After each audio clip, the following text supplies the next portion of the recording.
सपने को पूरा तुम जो करोगे, दर्द बड़ा ही आएगा, ये आएगा, ये दर्द इतना तुमको बड़ा ही सताएगा। सपने को जो तुम पूरा करोगे तो दर्द बड़ा ही आएगा। तो दोस्तों, आप सभी दोस्तों का, प्यारे भाइयों और दोस्तों का पुष्पा इंस्टीट्यूट ऑल सब्जेक्ट में हार्दिक अभिनंदन करते हैं। तो दोस्तों, आप देख रहे हैं कि आज मैं आपके लिए वीडियो नंबर 7 लेकर के आया हूं दोस्तों, ठीक है। उसके बाद class 10th life process lecture number 7, ठीक है दोस्तों। हम लोग आज पढ़ेंगे कि परपोषी जीव किसे कहा जाता है। इससे पहले मैंने आपको ये पढ़ा चुका है कि स्वपोषी किसे कहा जाता है, परपोषण कितने प्रकार, सॉरी पोषण कितने प्रकार के होते हैं, पोषण 2 प्रकार के होते हैं, स्वपोषी परपोषी। स्वपोषी के बारे में आपको मैंने वीडियो 6 में दिया है, वीडियो 7 में ये आपको बताऊंगा भैया कि परपोषी जीव किसे कहा जाता है। तो आइए मैं आपको बताता हूँ। परपोषी जीव ऐसे जीव जो अपना भोजन खुद नहीं बना करके, खुद संश्लेषित ना करके वो दूसरे पर डिपेंड रहता है, उसे परपोषी जीव कहा जाता है, उसे परपोषी कहा जाता है। जैसे कि कुत्ता, बिल्ली, मनुष्य, हाथी। यहाँ पर आपको ये बताना चाहेंगे कि परपोषी का जो ऑटोट्रोफिक नहीं बल्कि हेटरोट्रोफिक जो होता है, हेटरोट्रोफी उसका इंग्लिश वर्ड है, उसका मतलब आपको बताना चाहेंगे दोस्तों, ठीक है। आइए उसके बारे में हम अच्छी तरीके से आपको ज्ञान देते हैं, बताते हैं कि ये परपोषी किसे कहा जाता है, ठीक है। तो दोस्तों, आप देख रहे हुए हैं कि मैंने आपको अभी पढ़ाया कि परपोषण क्या है, परपोषण क्या है उसके बारे में बताया, और आपसे अभी मैंने बोला था कि भैया इसका मतलब बताऊंगा, जिस तरह से स्वपोषण के बारे में बताया था, ऑटोट्रोफी के बारे में बताया था। आइए यहाँ बताते हैं आपको कि हेटरोट्रोफ क्या होता है। हेटरोट्रोफ क्या, इसका मतलब क्या है, इसे आप सीरियसली नहीं लेंगे, दैट फॉर नॉलेज, ये नॉलेज के लिए है दोस्तों। यहाँ मैंने साफ साफ लिखा है दोस्तों, अब यहाँ देख रहे हैं हेटरोट्रोफ। हेटरोट्रोफ क्या होता है उसके बारे में बताते हैं। हेट्रो का मतलब होता है दूसरा, उधर हेट्रो का, सॉरी कभी कभी टंग मिस्टेक हो जाती है दोस्तों। हेट्रो का मतलब होता है दूसरा, हेट्रो का मतलब होता है दूसरा, और ट्रोप का मतलब होता है पोषण, ट्रोप का मतलब होता है पोषण, और भाषा गिरिक क्या है भैया, उसके बारे में मैंने आपको बता दिया है कि अगर अपना देश से लिया गया होता ये हेट्रोट्रोफ, तो यहाँ पर क्या होता, भारत लिखा हुआ होता।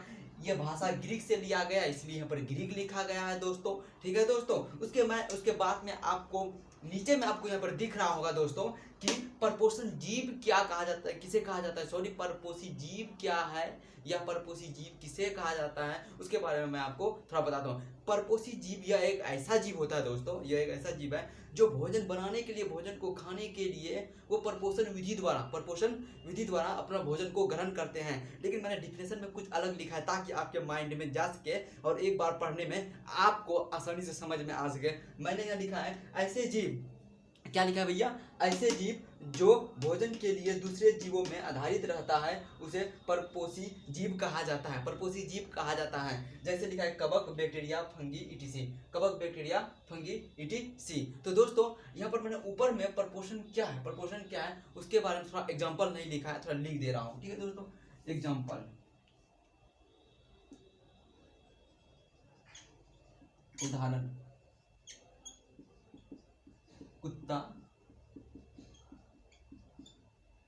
कुत्ता, बिल्ली, हाथी, मनुष्य तथा शेर, ईटीसी। कुत्ता, बिल्ली, मनुष्य तथा हाथी, ईटीसी आप यहाँ पर देख रहे होंगे दोस्तों।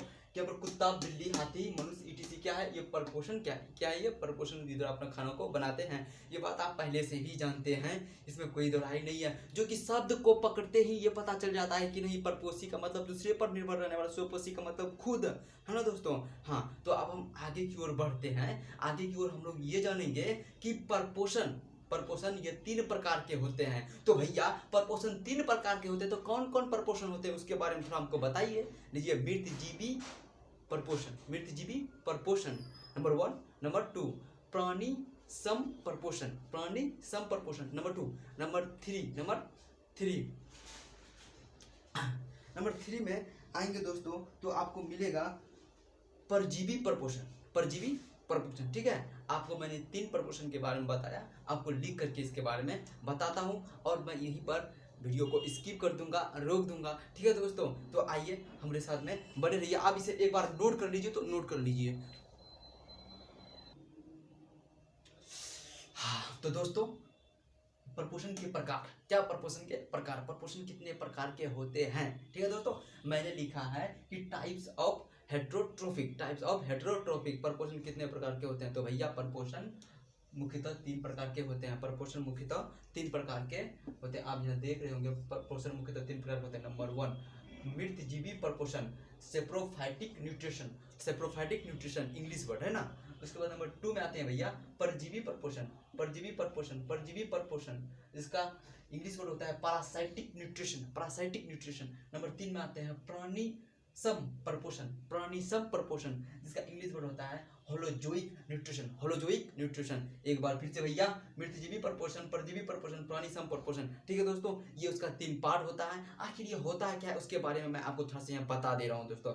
ये जो है मृतजीवी प्रपोर्शन, ये एक ऐसा प्रपोर्शन होता है कि जिसमें जीव अपना भोजन मृत जीव द्वारा प्राप्त करता है या ग्रहण करता है, उसे मृतजीवी प्रपोर्शन कहा जाता है। जैसे कि कवक, बैक्टीरिया, प्रोटोजोआ, जैसे कि कवक, बैक्टीरिया, प्रोटोजोआ नंबर 1। नंबर 2 में आते हैं परजीवी प्रपोर्शन, किसे कहा जाता है? ऐसे जीव जो अपना भोजन, ऐसे जीव जो अपना भोजन अस्थायी या अस्थायी रूप में रह करके, अस्थायी या अस्थायी रूप में रह करके किसी दूसरे जीव से अपना भोजन प्राप्त करते हैं भैया, उसे कहा जाता है प्राणी परजीवी प्रपोर्शन, परजीवी प्रपोर्शन। इसका अगर एग्जांपल की बात करें भैया, वही अमीबा, वही पैरामीशियम, वही क्लेमाइडोमोनास, वही गोलकृमि और तथा भैया अगर याद नहीं आए तो बैर का गाछ को याद कर लेना। बैर का गाछ में क्या होता है? चौमीन के आकार का, चौमीन के टाइप का क्या होता है जानते हैं? अमरबेल, अमरबेल जो कि क्या होता है? पैरासाइटिक न्यूट्रिशन होता है। कोई काम तो करता नहीं है, बल्कि किसी से क्या करता है? वो खाना कि दूसरे से ले लेता है, उसी को बोला जाता है पैरासाइटिक अर्थात परजीवी प्रपोर्शन। आइए नंबर 3 में, नंबर 3 में ये है भैया, नंबर 3 में ये है प्राणी प्रपोर्शन, प्राणी सम प्रपोर्शन। ऐसे जीव जो अपना भोजन ठोस या तरल के रूप में करता है, उसे प्राणी सम प्रपोर्शन कहा जाता है। जैसे कि मनुष्य, जैसे कि आप और हम, है ना, जैसे कि फिर अमीबा, उसके बाद पैरामीशियम, है ना दोस्तों। ये हुआ प्राणी प्रपोर्शन, जिसका इंग्लिश वर्ड होता है होलोजोइक न्यूट्रिशन। तो दोस्तों, आशा करते हैं कि आपको ये वीडियो लेक्चर नंबर 7 आपको समझ में आया होगा अच्छी तरीके से, और इसका आप आनंद लिए होंगे। तो दोस्तों, मेरे चैनल को लाइक और सब्सक्राइब ठोक करके कीजिएगा, अपने दोस्तों में भी शेयर कीजिएगा, ताकि मेरा नोटिफिकेशन आप तक पहुंच पाए। दोस्तों नमस्कार, सत श्री अकाल, खुश रहिए, मस्त रहिए और अपना स्वास्थ्य का ध्यान रखते रहिए दोस्तों। नमस्कार।